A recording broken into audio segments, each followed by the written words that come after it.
Bonjour, nous allons vous présenter le rôle des haies sur l'exploitation du lycée agricole de Mirecourt, avec le témoignage de M. Sangoire, chef d'exploitation de la ferme. Alors moi, l'implantation de haies ou le maintien de haies existantes ou favoriser la pousse de haies a que des avantages. On voit un exemple là, c'est l'aide à la régulation de l'eau.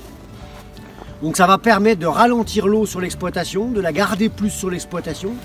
Ça c'est non négligeable. Et également pomper tout ce qui pourrait être intéressant dans cette eau. Donc il y a des éléments fertilisants, pourquoi pas dans l'eau, qui va favoriser du coup la pousse de biomasse à proximité des fossés notamment.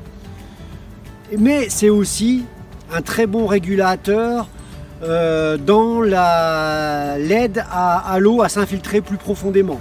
Les racines des arbres qui vont aller chercher très profond va aider à la fissure des sols et du coup va permettre à l'eau de rentrer plus profondément dans les sols.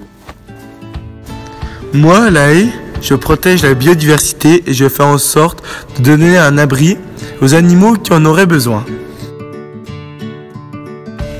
Quand la haie est arrivée à maturité, elle est coupée et broyée. Le broyage donne comme moi des copeaux et je peux être brûlé dans des chaudières.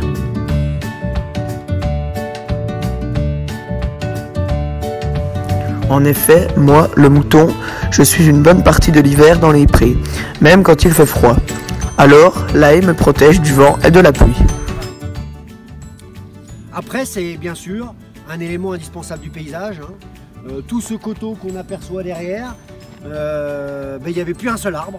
C'était complètement dénudé. Donc finalement, je trouve quand même que le paysage est beaucoup plus agréable avec des bosquets, avec des arbres isolés, avec des haies, que sans rien.